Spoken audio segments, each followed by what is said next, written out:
하나님 말씀 보겠습니다. 오늘은 한 절입니다.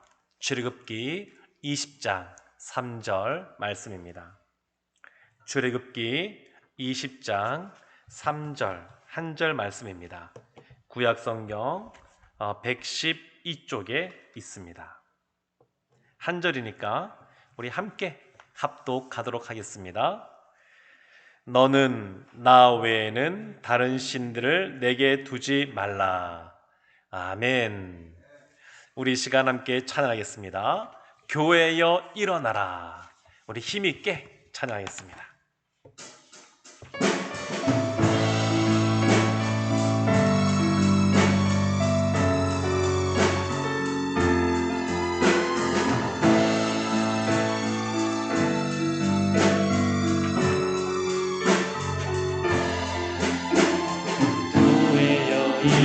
일어나라 주께서 부르시니 두려움과 실패 내려놓고 교회여 일어나라 교회여 일어나라 주께서 보내시니 우릴 부르신 삶의 자리에서 교회여 일어나라 우린 세상의 빛 하나님의 편지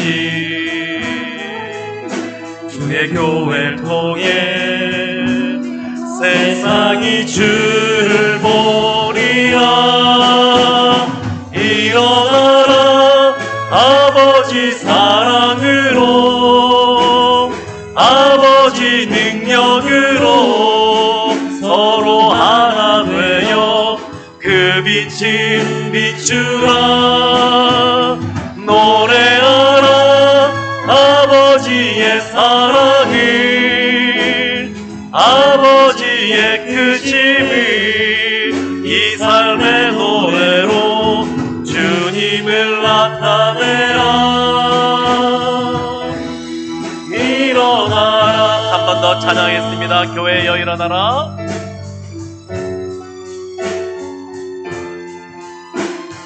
교회여 일어나라 주께서 부르시니 두려움과 실패 내려놓고 교회여 일어나라 교회여 일어나라 주께서 보내시니 우리 부르신 삶의 자리에서 교회여 일어나라 우린 세상의 빛 하나님의 편지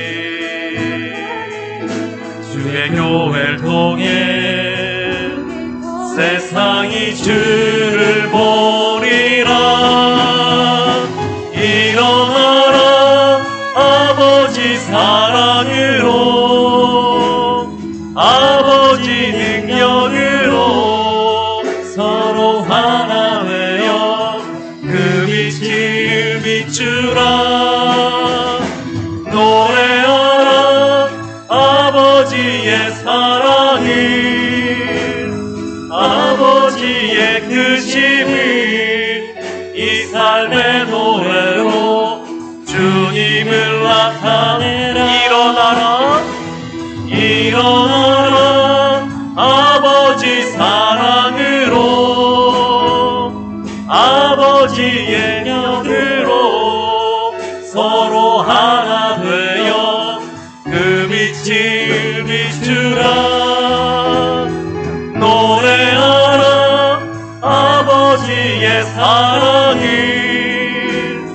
아버지의 크심을 이 삶의 노래로 주님을 나타내라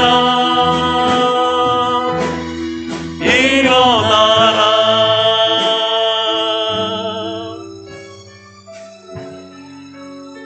아멘. 네. 교회여 일어나라. 네. 이 코로나 상황이지만 결국 하나님께서 우리 교회뿐만 아니라 우리 한국교회, 세계교회를 다시 한 번 더 일어서야 할 줄로 믿습니다.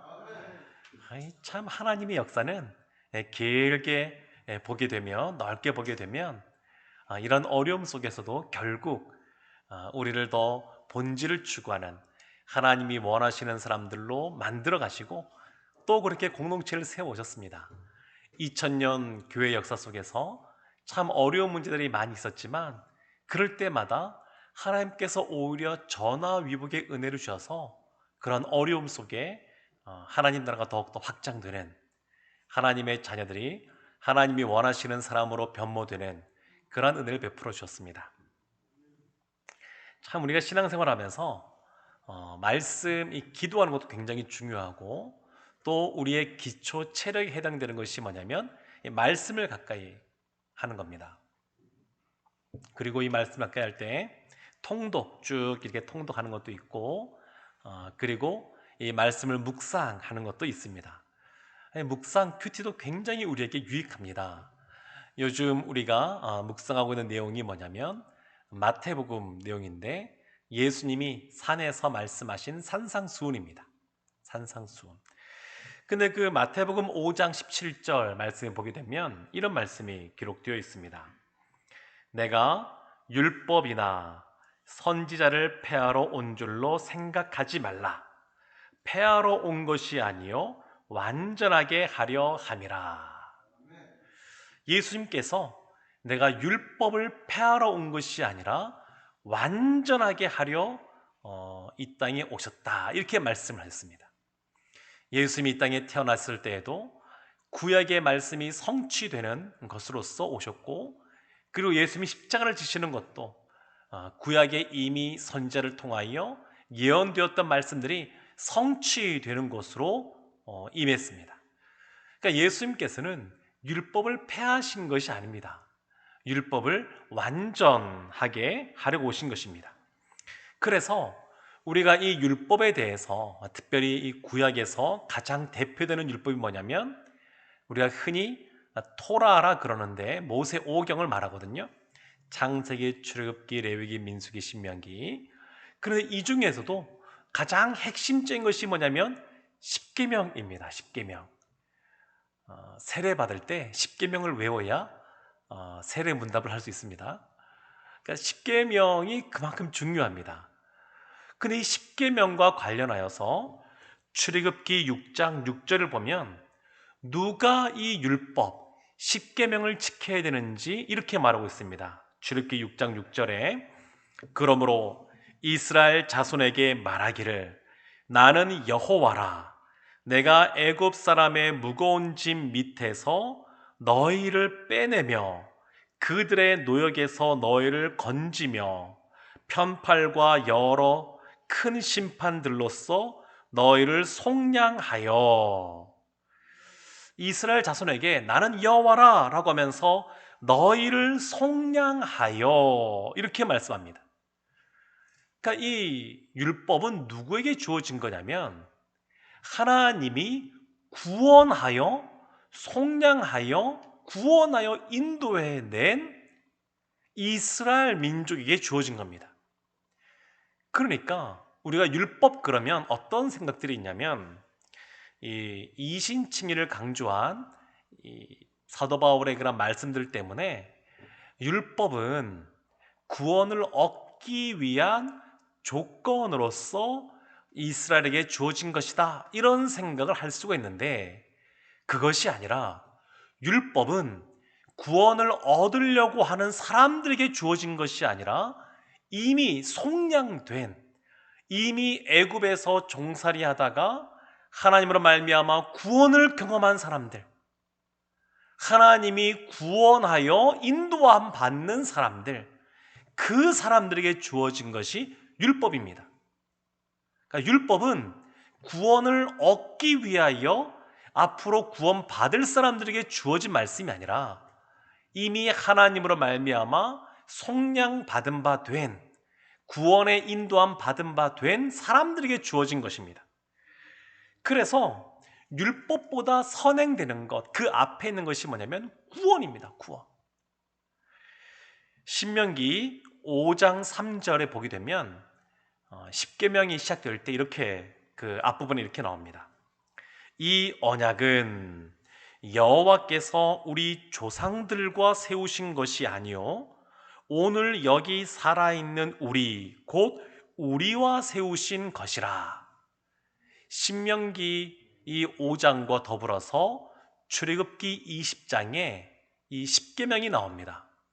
십계명이 나오는데 출애굽기 20장에서는 모세와 함께 광야로 나온 애굽에서 나와서 탈출하여 광야에서 지내던 광야 1세대라고 흔히 말하는데 그 사람들에게 말씀하신 것이고, 지금 신명기는 그들이 다 죽고 이제 가나안 땅으로 들어가야 될 새로운 세대에게 주어진 말씀입니다. 근데 그 새로운 세대에게 하신 말씀이 뭐냐면 이 언약, 이 율법, 십계명은 여호와께서 너희 조상들과 세운 것이 아니고 오늘 여기 살아있는 우리와 세운 것이라고. 그러니까 과거에 우리의 조상들이 하나님과 이 십계명을 통하여 하나님과의 관계가 형성되게 되는데, 근데 그것은 그 과거이고 이 지금은 이때 언약, 하나님의 이 율법, 이 언약이 지금 여기에서 살아가는 사람들에게 다시 세워진 것이다, 이렇게 말씀하고 있는 겁니다. 그러니까 율법을 누가 지키느냐? 이 율법, 십계명으로 대표되는 이 율법을 누가 지키느냐? 그것은 오늘날 예수 그리스도를 말미암아 구원받은 우리가 지키는 겁니다. 우리가. 그러니까 우리는 율법에서부터 완전히 안 지켜도 되는 사람들이 아니라 그것은 진리 가운데 자유하다, 이런 것을 말하는 것이 아닙니다.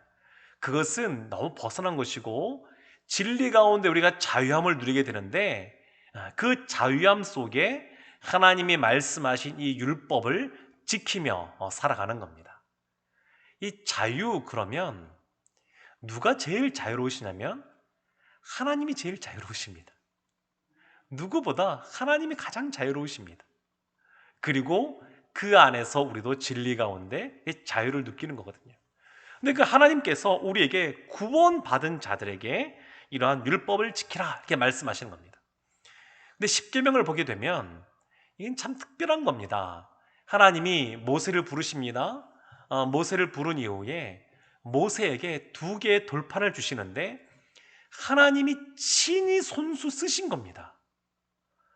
다른 율법들, 이 성경에 보면 다른 율법들이 나오거든요.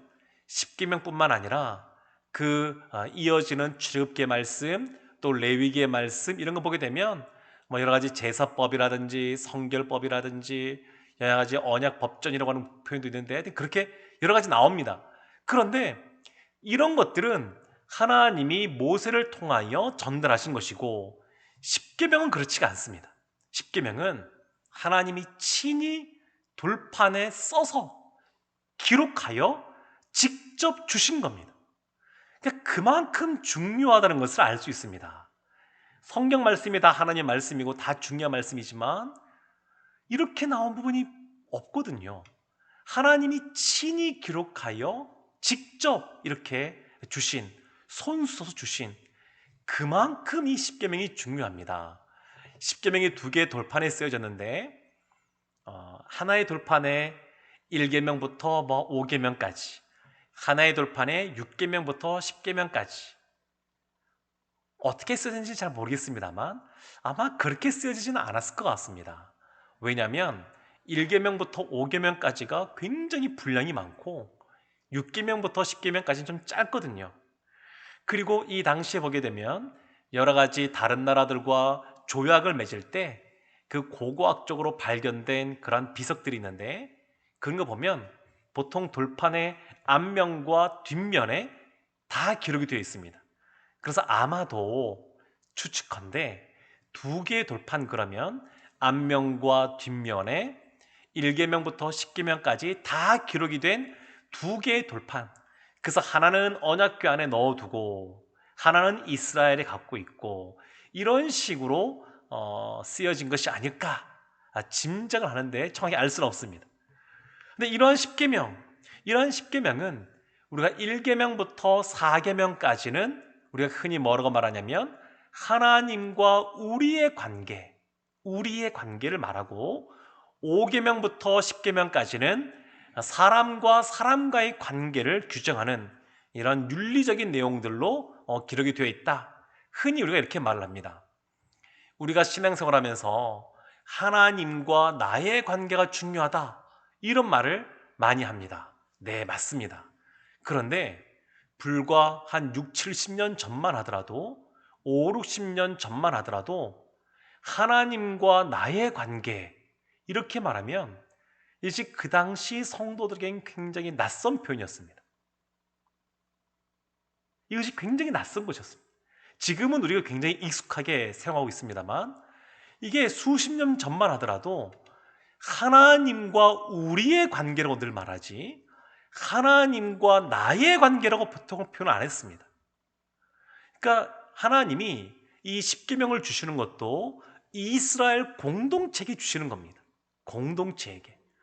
예수님이 기도를 알려주실 때도 보게 되면 너희 그러면서 공동체 하나님을 향하여 우리 아버지 이렇게 우리라고 하는 표현을 많이 쓰지 나 이런 표현은 잘 안 씁니다. 그러니까 이게 하나님과 우리의 관계 1계명 4계명 5계명부터는 우리와 또 다른 이들과의 그런 관계 이런 관계라고 볼 수가 있습니다. 어쩌면 지금 제가 이제 할 말이 좀 이상하게 들릴지 모르겠지만 십계명이 성경에 한 군데 나와 있는 것이 아니라 출애굽기 20장만 나와 있는 것이 아니라 신명기 5장에도 나와 있고 출애굽기 34장에도 나와 있고 신명기 27장에도 나와 있습니다. 십계명이 성경에 여러 군데 나와 있습니다. 그리고 이것이 다 똑같은 것이 아닙니다. 우리는 이 성경책 보면 뒤에 보면 십계명이 있지 않습니까? 근데 이 뒤에 보면 나와 있는 십계명은 출애굽기 20장에 나와 있는 내용을 바탕으로 우리에게 성경에 보면 뒤에 붙여져 있고요. 우리가 외우고 있는 그러한 알고 있는 십계명은 출애굽기 20장을 기준으로 하고 있는데 그런데 이것과 비슷하지만 약간 그 초점이 다른 그러한 말씀이 신명기 5장이고 출애굽기 34장과 신명기 27장은 또 전혀 많이 내용이 다른 내용들이 나와 있습니다. 또 한 가지 좀 이상할 수 있습니다만 우리가 갖고 있는 십계명 1계명부터 10계명까지가 유대인들도 똑같이 이렇게 갖고 있느냐? 좀 다릅니다. 로마 가톨릭도 똑같으냐? 좀 다릅니다. 이게 보면 이 출애굽기 20장 1절부터 이 17절까지 말씀을 쭉 보면 이 말씀에서 정확하게 어디를 어떻게 끊어야 되는가 이 구분이 정확하게 나와 있지 않습니다. 그래서 조금씩 차이가 있습니다. 유대인들은 2절에 나와 있는 그러한 말씀이거든요. 출애굽기 20장 2절 말씀에 이렇게 기록되어 있습니다. 나는 너를 애굽 땅 종 되었던 집에서 인도하여 낸 내 하나님 여호와니라. 하나님은 애굽 땅에서 구원하신 이 출애굽할 때 애굽의 10가지 재앙 역사적인 사실임을 다시 한번 드러냅니다. 하나님은 그런 하나님이십니다. 인도해 내신 하나님이십니다. 그런데 이 부분을 이 선에 해당되는 부분을 유대인들은 1계명으로 보고요. 우리가 갖고 있는 1계명과 2계명을 하나의 계명에서 2계명으로 봅니다. 루터교나 로마 가톨릭도 좀 약간 다릅니다. 거기는 1계명과 2계명을 하나의 계명으로 보고 10번째 계명을 2개의 계명으로 나눠서 봅니다. 그러니까 우리가 10계명 그러면 그냥 딱 요거 이렇게 생각하는데 조금 입장에 따라서 좀 다를 수 있다고 하는 거 그것은 좀 감안하고 보시면 좋을 것 같습니다. 그러니까 우리가 늘 성경을 볼 때 이전부터 늘 알고 있는 내용, 익숙한 내용 그냥 넘어가면 안 되고 우리가 알고 있고 익숙한 것이란다 할지라도 성경에서 어떻게 말하는지 늘 배우고자 하는 마음이 있어야 됩니다. 그런데 이 십계명에서 가장 중요한 계명이 몇 번째 계명일까요? 당연히 첫 번째 계명입니다. 당연히 첫 번째 계명입니다. 제일 중요하니까 가장 앞에 이렇게 기록하고 있습니다. 그것이 오늘 본문의 말씀인데, 제가 출애굽기 20장 3절 말씀을 한번 읽어보겠습니다. 너는 나 외에는 다른 신들을 내게 두지 말라. 나 외에는 다른 신들을, 신은 하나님 한 분밖에 없습니다. 그런데 여기 보면 다른 신들이라고 표현하고 있습니다.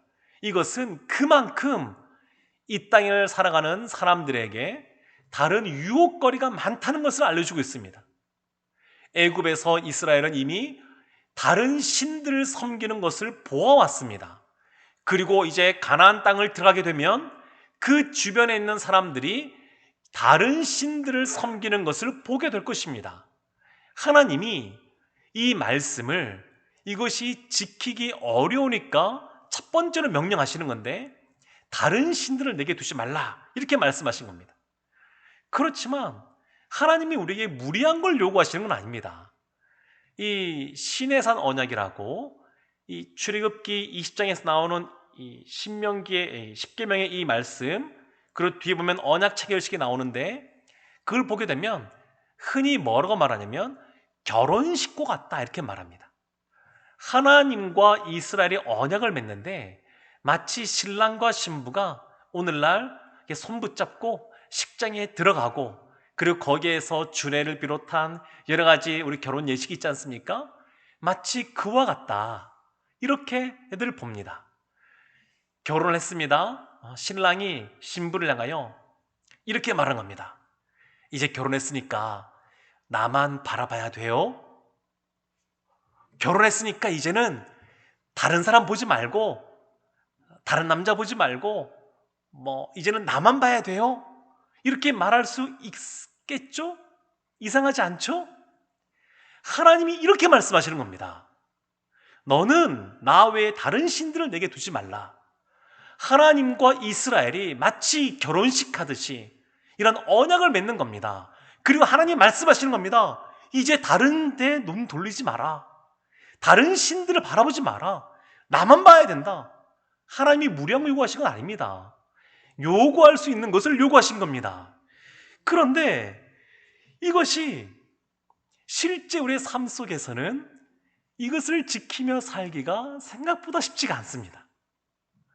신앙의 출발점이고 우리가 반드시 지키고 살아가야 되는 그런 모습이지만, 하나님 외에 다른 신들을 두는 그러한 모습이 있을 수가 있습니다. 첫 번째는 이 세상이 우리를 가만두지 않기 때문에 그렇습니다. 온갖 그 세상에 우리를 달콤하게 유혹하는 것들이 밀물처럼 밀려옵니다. 요즘 보면 여러 가지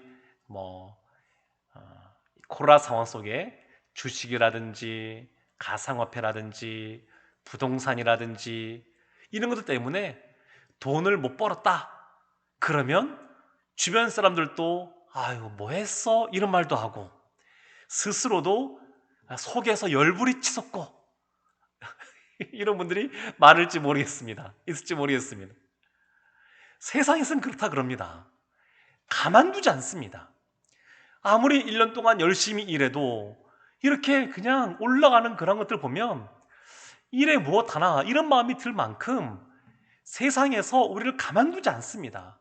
이 돈과 관련된 것, 성공과 관련된 것, 무엇인가를 성취하는 것, 또한 우리의 자녀도 그럴 수 있습니다. 교회에서도 신앙생활 너무너무 잘하고 직장에서도 너무너무 모범적으로 잘하지만 어떤 분은 가장 나에게 있어서 우선순위는 자녀다 이런 분이 있을 수 있습니다. 그럴 수 있습니다. 여러 가지 오락도 그럴 수 있죠. 우리 요즘에 학생들이 학교에 잘 안 가니까 줌이나 이런 걸로 수업 많이 들으니까 수업 시간에 그것도 틀어놓고 다른 영상이나 게임도 틀어놓고 동시에 많이 하는 경우도 있다 그럽니다. 이거 벗어나기가 쉽지가 않습니다. 얼마나 이것이 유혹거리가 됩니까? 게임하는 것 자체가 죄는 아닙니다만 거기에 빠져서 중독 가운데 들어가게 되면 심각한 문제를 발생합니다. 그러니까 유혹이 만만치 않습니다. 그러니까 세상에 유혹이 너무 많으니까 하나님만 바라봐야 되는데 옆으로 고개를 돌리기 쉽습니다. 이래서 지키기 어렵습니다. 또 있습니다. 왜 이 일계명을 지키기 어렵냐면 이것은 단순히 행동으로 안식일날 주님 앞에 나와서 예배드리면 되지, 주일날 예배드리면 되지, 이런다고 해결되는 문제가 아니기 때문에 그렇습니다. 하나님은 이 율법을 우리가 마음으로 지키길 원하십니다. 마음에서부터 지키길 원하십니다. 그래서 신명기 6장 4절과 5절에 이렇게 말씀하고 있습니다. 이스라엘아 들으라. 우리 하나님 여호와는 오직 유일한 여호와이시니 너는 마음을 다하고 뜻을 다하고 힘을 다하여 내 하나님 여호와를 사랑하라. 하나님을 사랑하는데 다른 신을 내게 두지 말고 하나님을 사랑해야 되는데 마음을 다하라고 말하고 있습니다. 마음을 다하라고. 산상순회 보게 되면 요즘 우리가 오늘 본 본문의 말씀인데 마태복음 5장 27절과 28절에서 이렇게 예수님께서 말씀하십니다. 또 간음하지 말라 하였다는 것을 너희가 들었으나 나는 너희에게 이르노니 음욕을 품고 여자를 보는 자마다 마음에 이미 간음하였느니라. 간음하지 말라, 이 7계명, 이 7번째 계명 행동하지 않으면 되는데 마음으로 음욕을 품고 쳐다보면 마음으로 간음하는 것이라고. 그러니까 지키기가 어려운 겁니다. 하나님의 말씀을 우리가 마음에서부터 지켜야 됩니다. 에스겔 선지자가 이스라엘 장로들에게 이렇게 그들의 죄를 고발합니다. 에스겔서 14장 7절에 이스라엘 족속과 이스라엘 가운데에 거류하는 외국인 중에 누구든지 나를 떠나고 자기 우상을 마음에 들이며, 우상을 마음에 들인 겁니다. 이스라엘 장로들이 마음으로 우상을 섬기는 겁니다. 마음으로. 이스라엘은 결국 이 우상의 덫에서 벗어나지 못했습니다. 결국 이 유혹에 늘 끌려가다가 결국 어떻게 되었냐면 바벨론의 포로로 잡혀가게 되었습니다. 여기에서 이스라엘이 여러 가지를 경험하면서 하나님께로 돌이키게 됩니다. 그리고 바벨론에서 돌아와서 다시 성전을 짓고 성전에 올라가면서 하나님께 찬양을 불렀는데 그것이 시편 120편부터 134편까지의 그런 말씀입니다. 시편 121편 1절과 2절에서 그들이 올라가면서 이렇게 고백합니다. 내가 산을 향하여 눈을 들리라. 나의 도움이 어디서 올까? 나의 도움은 천지를 지으신 여호와에게로서로다. 아멘. 우상 숭배하다가 나라가 망한 것을 보고 다니엘과 세 친구가 우상에게 제사 지낸 음식도 먹지 않기로 결정하고 그렇게 결동하고 행동을 했었습니다. 또한 우상 숭배 때문에 그렇게 나라가 망하고 포로로 잡혀간 경험하면서 바벨론 포로 기간 동안에 이스라엘이 했던 아주 잘했던 것이 뭐냐면 우상을 끌어낸 것이었습니다. 우상 숭배의 문제가 포로로 잡혀가기 전까지 이스라엘의 심각한 문제로 계속 지적되지만 바벨론 포로에서 돌아온 이후에 그와 같은 문제가 엉뜨지 않습니다. 우상을 끌어낸 겁니다. 그러면서 그들이 했던 것이 뭐냐면 내가 산을 향하여 눈을 들리라. 나의 도움이 어디서 올꼬? 세상에서는 온갖 유혹거리로 우리의 시선을 밖으로 향하게 합니다. 우리도 눈에 보이지 않는 하나님이 나를 도와주셔서 우리의 삶의 현실의 문제가 해결되기보다 세상의 것이 유혹할 때 거기에서 무엇인가를 해결받고자 하는 그러한 유혹을 받을 수가 있습니다. 그런데 우리가 해야 될 것이 뭐냐면 그 어떤 것보다 먼저 하나님께 시선을 맞춰야 된다는 것입니다. 이 120편부터 134편까지 이 성전으로 올라가는 이 찬양들을 보게 되면 공통점이 있습니다. 그것은 뭐냐면 하나님이 내 모든 것의 시작이시고 근본이시고 중심이라는 것을 고백하는 겁니다. 그래서 시편 130편 5절부터 7절까지 말씀에서 이렇게 말씀하고 있습니다. 나 곧 내 영혼은 여호와를 기다리며 나는 주의 말씀을 바라는도다. 파수꾼이 아침을 기다림보다 내 영혼이 주를 더 기다리나니 참으로 파수꾼이 아침을 기다림보다 더하도다. 이스라엘아, 여호와를 바랄지어다. 여호와께서는 인자하심과 풍성한 속량이 있음이라. 아멘. 그러니까 하나님을 바라보는 겁니다. 나 외에 다른 신을 내게 두지 말라. 이 말씀 믿고 하나님만 바라보는 겁니다. 내가 생각하는 것보다, 우리가 생각하는 것보다 무엇인가 속히 해결되지 않는다라고 한다 할지라도 파수꾼이 아침을 기다린 것 같이 하나님의 도우심을 바라보는 겁니다. 이렇게 바라볼 것에 대해서 요한일서 5장 맨 마지막, 요한일서 맨 마지막에 사도 요한이 이렇게 말합니다. 21절에 자녀들아, 너희 자신을 지켜 우상에게서 멀리하라. 말씀을 보면 약간 좀 어색하거든요. 요한 1세 말씀을 보면 왜 맨 마지막에 이 말씀을 넣어놨지? 할 정도로 좀 어색하게 마치는 것 같습니다. 그러나 진짜 중요한 것이 이겁니다. 너희 자신을 지켜 우상에게서 멀리하라. 중요하니까 마지막에 다시 언급한 겁니다. 사랑하는 성도 여러분, 하나님의 말씀을 지키며 살면 우리에게 하나님께서 어떻게 행하실까요? 마지막 말씀인데 신명기 30장 15절과 16절에 이렇게 말씀합니다. 보라, 내가 오늘 생명과 복과 사망과 화를 내 앞에 두었나니 곧 내가 오늘 내게 명령하여 내 하나님 여호와를 사랑하고 그 모든 길을 행하며 그의 명령과 규례와 법도를 지키라 하는 것이라. 그리하면 내가 생존하며 번성할 것이요 또 내 하나님 여호와께서 내가 가서 차지할 땅에서 내게 복을 주실 것임이니라. 아멘. 하나님께는 생명과 복이 있습니다. 하나님은 사망과 화도 행하실 수 있으신 분이십니다.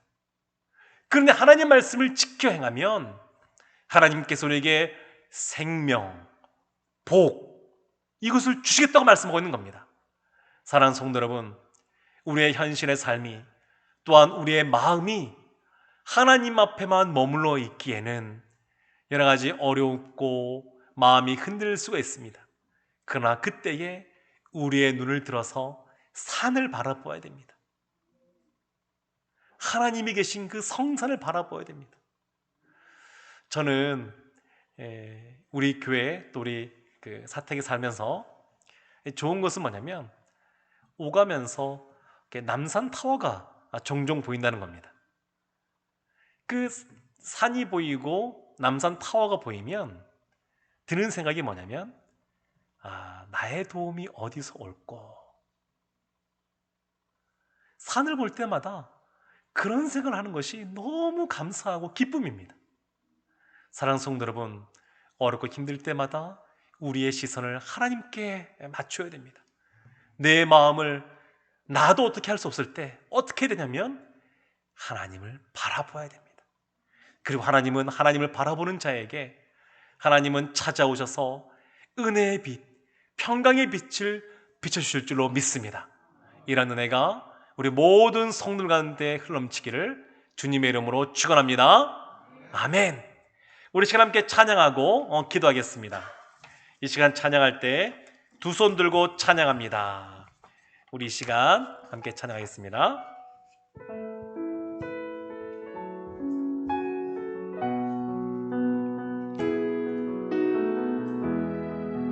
두 손 들고 찬양합니다. 두 손 들고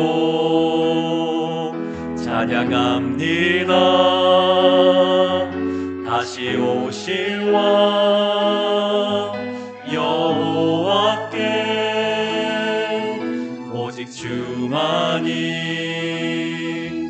나를 다스리니 나 주님만을 섬기리 나 주님만을 섬기리 헛된 마음 버리고 성령이여 내 영혼 충만하게 하소서 주님 앞에 내 생명 드리리 두 손 들고 찬양합니다. 두 손 들고 찬양합니다. 다시 오실 왕 여호와께 오직 주만이 나를 다스리네 나 주님만을 섬기리 나 주님만을 섬기리 헛된 마음 버리고 성령이여 내 영혼 충만하게 하소서 주님 앞에 내 생명 드리리라 주님 앞에 내 생명 드리리라 주님 앞에 내 생명 드리리 나 주님만을 섬기리 한 번 더 찬양하겠습니다. 나 주님만을 섬기리 헛된 마음 버리고 성령이여 내 영혼 충만하게 하소서 주님 앞에 내 생명 드리리라. 아멘. 사랑하는 성도 여러분, 우리 이렇게 기도합시다. 우리 말씀을 기억하면서 하나님께서 말씀하신 것처럼 너는 나 외에 다른 신들을 내게 두지 말라. 우리가 마음에서부터 오직 하나님만 바라고 하나님만 사랑하고 섬기기로 다시 한 번 더 결단하며 나가기를 원합니다. 이스라엘도 그 오랜 세월 끊을 수 없었던 그 우상 숭배, 결국 그들이 바벨론에서 포로 생활하면서 돌아오면서 그것을 끊어버리게 됩니다. 우리는 이미 예수 그리스도를 믿는 사람들이고 예수 그리스도의 보혈의 능력을 경험한 사람들입니다. 주님께 기도하면 하나님께서 이것 끊게 해주실 줄로 믿습니다. 우리의 마음이 더욱더 단단하게 하나님만 사랑하는 존재가 되게 해줄 줄로 믿습니다. 우리 시간 다시 한 번 더 내가 하나님만 사랑한다고, 하나님만 섬기기로 결정한다고, 하나님만 바라본다고 다시 한 번 이 시간 믿음의 기도를 하기를 원합니다. 함께 기도하겠습니다. 아버지 하나님,